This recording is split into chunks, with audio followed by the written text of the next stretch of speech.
Та байгууллагын вебсайтыг хактуулсан үгийг баталгаатай хэлж чадах уу? Үгүй л байх. Учир нь бүх байгууллагыг 100% гэж авч үзвэл 10% буюу маш бага хувь нь байгууллагын вебсайтыг хактуулахаас өмнө арга хэмжээ авдаг. Энэ арга хэмжээ дотор маш олон зүйлүүд багтдаг. Жишээлбэл тухайн компани маань мэдээлэл аюулгүй байдлаа хөрөнгө оруулсан байна. Үүнд болохоор web application firewall буюу хамгаалтын хэрэглүүрийг авч тавих, вебсайтын арж ажилладаг веб сервер, web application server, өгдлийн сан буюу database, үлийн систем дээрээ анхаарал хандуулдаг. Хөлбөрийн шинжилтүүдийг хийн, мөн бас програмчлалын хэлний шин сонголтуудыг ашиглах, програмчлалын хэл нь өөрөө цаанаас secure байж програмчлагддаг ч юм уу тиймэрхүү байдлаар бүхий л шинэлэг зүйлүүдийг хэрэгжүүлдэг гэсэн үг. Харамсалтай нь ийм байгууллагууд Монголд маш цөөхөн. 20% нь вебсайтаа хактуулсныхан дараа арга хэмжээ авдаг байгууллагууд байдаг. Энэ байгууллагууд болохоор аль хэдийн ууг нь бол санхүүнд байсан боловч өөрсдөө эрсдэлд орсныхан дараа түүнийг ойлгож ухаарад хөрөнгө оруулалт хийдэг гэсэн үг. Нэг осны танаа байгууллагын яг гол нүүр царай буюу вебсайт чи хактуулсны дараа за окей энийг яаралтай гэс янзлаатгаа чи хитэн төгрөг хэрэгтэй тэр мөнгөөр нь ингээд засуулъя гэдэг ч юм уу эсвэл хамгаалтын шийдлүүдийг нь авъя гэдэг тийм хожуу шийдвэр гаргадаг гэсэн үг. Тэр хүмүүс маань урьдчилж хамгаалах боломж байсан уугүй л байсан гэсэн үг. Үлдсэн 70% нь буюу бараг дийлийнх нь эзэлж байгаа хувь нь яадаг вэ гэхлээр хактуулсан эсхийч мэддэггүй байгууллагууд ба. Энэ бол үнэхээр харамсалтай.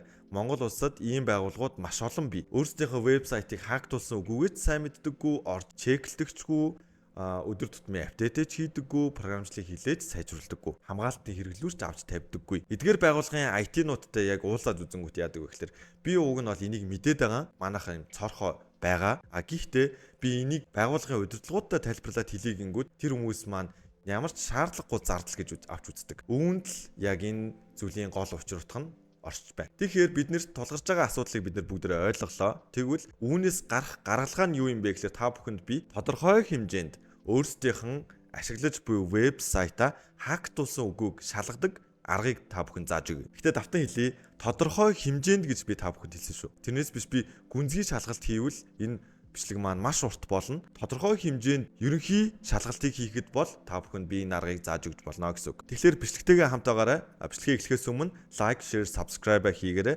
Хийхгүй бол би танаа вебсайтыг хактна гэдгийг мэдчихэж байгаа зү тэ. За, яг одоо хий. Ерөнхий байдлаар та бүхэн өөрсдийнхөө вебсайтыг хактуулсан эсхийг хэрхэн шалгах вэ гэхээр хамгийн түрүүнд hacked вебсайт листүүдийг харах хэрэгтэй. Эдгээр вебсайтанд 2-3 ширхэг бол ерөөдөө бол нээлттэй байдаг. Өвлдсөн хэсгүүд нь бол бүр илүү даалт хэлбэртэй байдаг байгаа. Өнөөдөр би та бүхэнд жишээ болгож Zone-Exec гэдэг энэ вебсайтыг ашиглаж хайлт хийж үзүүлье. Тэгэхээр Монголд байгаа дийлэнх вебсайтууд ямар доментэй байдаг вэ гэхээр cig-email гэдэг доментэй байгаа. Тэгэхээр бүгдээр энэ cig-email гэж хайхгүйгээр илүү specific хайлт хийж үзье. Жишээлбэл cig.gov.cig-email гэдэг энэ өртгөл маань яах вэ гэхлээр ерөөдөө бол government-ийн вебсайт буюу засгийн газрын дэмжлэгтэйгээр ер нь бол ингэж үүсгэгдсэн, registration хийсэн вебсайтуудыг хэлж байгаа. Тэгэхээр засгийн газрын дэмжлэгтэй үүссэн энэ вебсайтууд хактуулсан байна уугүй юу гэдгийг шалгах боломж бүрдэж байгаа гэсэн үг. За ингээд searching хийгээд үзвэл энэ дээр биднэрт маш олон вебсайт харагдаж байгаа. Та бүхэн магадгүй өмнө нь ер нь бол энийг сайн мэдэхгүй байсан баг. Тэгвэл энэчнээс харуул ийм хоёр хуудас дүүрэн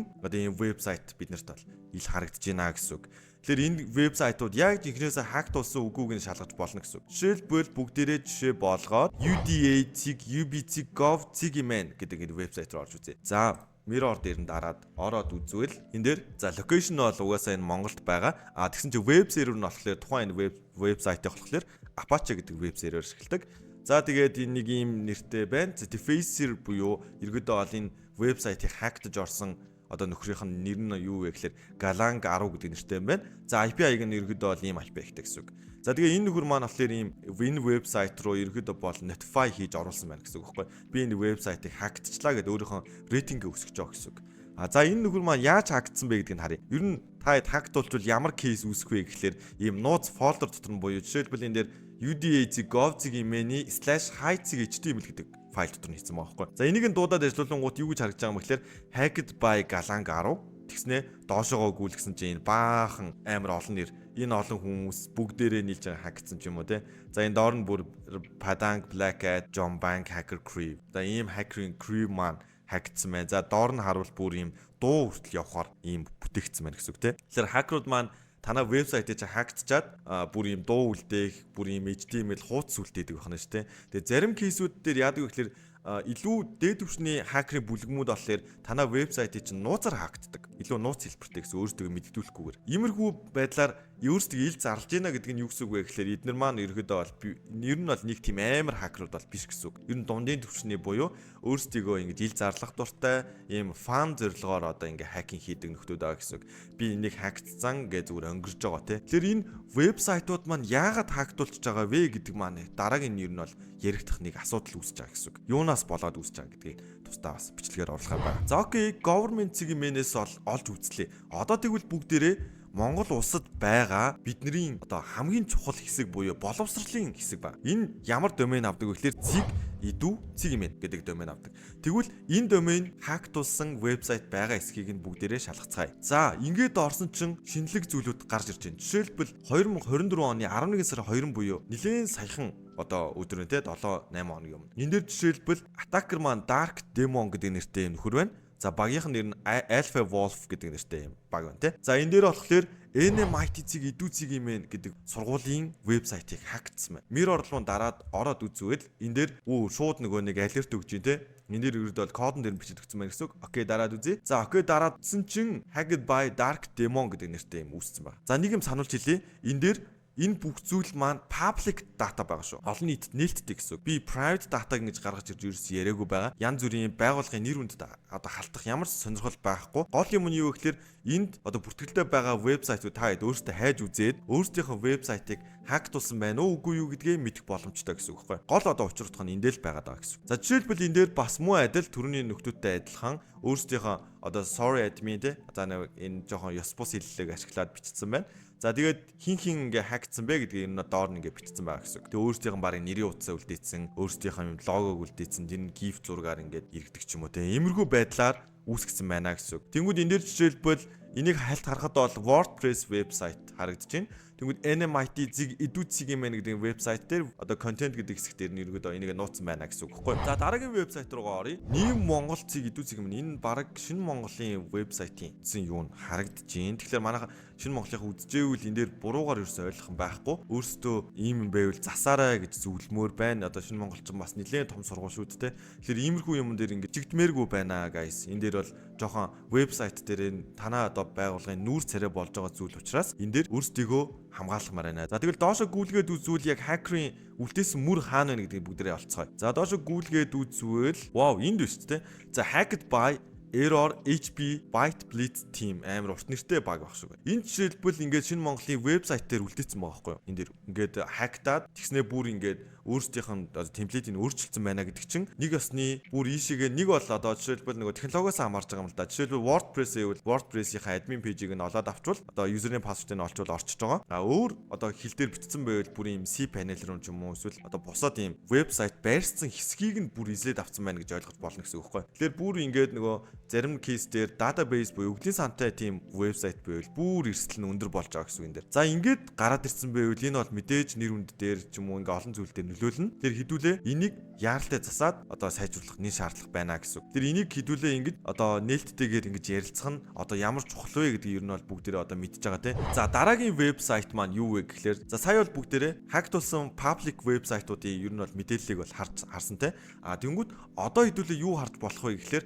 та вебсайтын чинь домен тайд байгаа шүү дээ. Ингээд байршсан байж байгаа. Тэгэхээр танаа тэр домен чинь янз бүрийн юмд холбогдолтой байна уугүй юу гэдгийг шалгах хэрэгтэй. За, энэ тохиолдолд би юуг авч үзэж байгаа вэ гэхлээр энэ лист маань яг юу харуулж байгаа вэ гэхлээр ер нь бол дотроо хортой програм агуулсан байх боломжтой тийм вебсайтуудын лист байгаа. За, энэчнээс бүгдээр жишээлбэл хамгийн ихний энэ одоо 17 ebook гэдэг Cicom гэдэг энэ вебсайтыг шалгаж үзье. Энийг шалгахын тулд хаашаа орох вэ гэхлээр Virus Total гэдэг энэ вебсайт байна. Энэ вебсайт руу ороод URL хэсгээр нь дараад эсвэл search дээр нь байсан ч болно. URL дээр нь дараад саяны хага paste хийчихнэ гэсэн үг. За, ингэсний дараагаар enter дарангууд юу шалгаж байгаа вэ гэхээр энэ Virus Total гэдэг вебсайт маань маш олон өглийн сан дотроос шалгаад энэ буюу одоо жишээлбэл Fortinet бидний мэдэх хамгийн том вендоруд байна. Sophos, Kaspersky гэх мэтчлэн. Эдгээр вендорудээс датануудаа аваад энэ вебсайт маань дотор нь хортой код гэж бүртгэгдсэн байна уугүй гэдгийг энэ датаг ингээд авчиж байгаа гэсэн үг. Трансфер гэж. За, жишээлбэл энэ вебсайтыг оруулсан чинь юу гэж гарч иж байна? 96 вендорээс 12 нь хортой гэж гаргаж ирсэн байна гэсэн үг. Ер нь үнэлгээ нь бол скор нь бүр хасахтай гарч ирж байгаа. Тэгэнгүүт энээр жишээлбэл malicious гэдэг ийм үг гараад ирвэл энэ юу гэсэн үг вэ гэхээр хортой гэсэн үг. Та хэд энэ вебсайт руу өөрсдөө орвол өөрсдөө мэдээлэл алдах эрсдэл байгаа гэсэн үг. Бид нөгөө нэг вебсайт руу ороход зөвхөн SSL-ийн ногоон шар улаан гэдэг тэмдэглэгийг л хараад дэж штэ. SSL-тэй байна уу үгүй юу гэдгийг. Тэгвэл үүнээс гадна бас нэмэлтээр вирус хот руу оруулж агаад энэ вебсайт маань ер нь бол ийм с ิจ гтэй байна уу, дотор нь янз бүрийн болсон байна уу тэрийг нь шалгаж үздэг. Энэ яг ямар кейс дээр үүсдэг вэ гэхлээр танаа вебсайтыг чинь хакер нөхөр, дурын хакер нөхөр хактж ороод орсныхан дараа үглийн санд дотор ч юм уу эсвэл веб сервер дотор ч юм уу эсвэл бүр үүлгийн систем дотор ч хортой код хийгээд тэрийгэ байнгын ажиллагаатай болгож болдог. Ямар төрлийн хортой програм хангамж дийлэнхтэй байрсан байдаг вэ гэхлээр нэг бол spyware буюу өөрийгөө нууцлаад байнга ажиллаж байдаг. Нэг бол malware-ийн төрлийн илүү botnet төрөл бас ордог. Мөн бас нөгөө Bitcoin mining төрлийнх бас орж ирдэг. Mining төрлийн хортой програм хангамж нь яадаг вэ гэхлээр танаа вебсайт ачааллах бүрт буюу танаа вебсайт чинь гаднаас нэг юм random хэрэглэгч дуудана шүү дээ.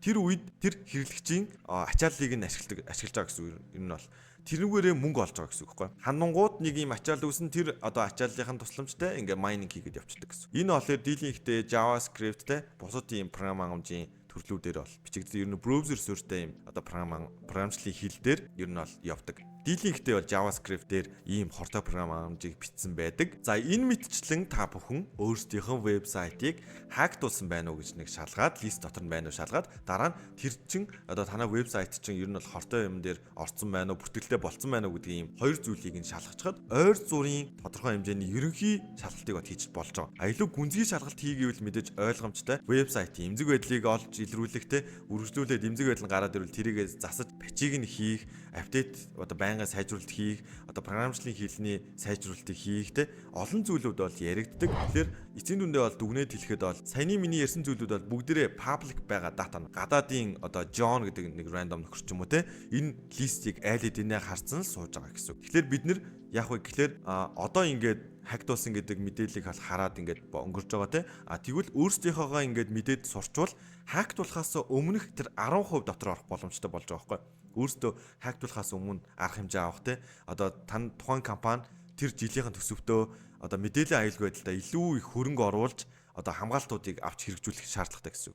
Тэгэхээр дүгнэлт хэлэхэд ерөөдөө бол тухайн байгууллагын вебсайтын аюулгүй байдлыг хангана гэдэг маань маш нүсэр ойлголт. Яадаг вэ гэхээр дийлэнх байгууллагын удирдах төвчний хүмүүс маань вебсайтыг юу гэж хардаг вэ гэхээр зөвхөн ийм пэйж гэд ойлгочдөг. Тэгвэл IT хүмүүс маань бол дийлэнх нь мэдж байгаа шүү дээ. Вебсайт чинь ард нь web application server, web server, өвлийн сан за үргэлжлүүлээ өвлийн систем дээр тэр чин байрч байгаа. Өвлийн систем нь гэхэд л дахиад Linux, Windows гэл ингээл зөндөө хөлбөрөөр байгаа сервер дээ шин тэгэхэд web server гэхэд Nginx Nginx Apache гэл зөндөө байгаа. За дээрээс нь програмчлал хэл нь юун дээр бичигдсэн байна. Илүү бүр юм alt жишээлбэл сүүлүүд PHP дээр бичигдсэн коднууд дийлэнхтэй хакт болох кейс илүү гараад байна гэдэг ч юм уу илүү React Native илүү Next.js руу орж ийн үгүй юу гэдэг ч юм уу. Энэ зүйлүүдээс эхлээл ингээл баг багаар үндсэн архитектур нь ингээл ганхаад эхлүүл тэр нь тэгэл вебсайт хактуулах үндэс нь болж байгаа байхгүй. Тэр вебсайт чинь ийм олон ийм лейерүүд байгаа. Тэр лейерийн нэг лейер л хактуулахад л эрсдэл учирч байгаа гэсэн үг. Тэгэхээр бүгд энэ бүх лейерээ бүгднийг цогцоор нь л хамгаалж ижил вебсайтаа тодорхой хэмжээний ийм хамгаалтаас хамгаалж авч үлдчихэж байгаа гэсэн үг. Байнгын шинжилтүүдийг хийх процесс байгаа гэсэн үг. Тэгэхээр мэдээллийн аюулгүй байдал гэдэг зүйл маань эцэстээ бол юу гэсэн үг вэ гэхээр байнгын сайжруулал гэдэг зүйл л орж ирж байгаа. Нэг юм төх систем гэдэг зүйл бүтээчээд ч юм уу тэрийг ингээд төгсгээл бодоо яваад иж болохгүй. Тэр зүйл чинь тухайн цаг үедээ л ингээд сүүлийн up to date хөлбөр байлаа гэж бодоход нэг жилийн дараа юм уу тэр зүйл чинь хуучрах боломжтой. Жишээлбэл 5-6 жилийн өмнө гэхэд дийлэнх коднууд Java болон PHP дээр вебсайт маань хийгддэг байсан бол одоо дийлэнхтэй бүгдээр React Native болон Next.js дээр бичигддэг болцсон байгаа гэсэн үг. Тэгэхээр миний нэг уриалга байна. Компани C level-ийн хүмүүс юм уу эсвэл IT за бусад зөндөө хүмүүс бол үзэж байгаа байх. Тэгэхээр эдгээр хүмүүс маань вебсайт буюу компани хамгийн чухал нүүр царай болсон энэ хэсгээ хайрлаж хамгаалаач ээ. Энэ зүйлдээ хөрөнгө оруулаач ээ гэдгийг уриалмаар байна. Тэгээд лайк, шеэр, subscribe хийгээрэй. Тэгээд вебсайтаа хамгаалж чадахгүй болгүй би танаа вебсайтыг чинь хактж шүү. За тэгээд дараагийн бичлэгээр уулзцгаая. Бүгдээрээ баяртай.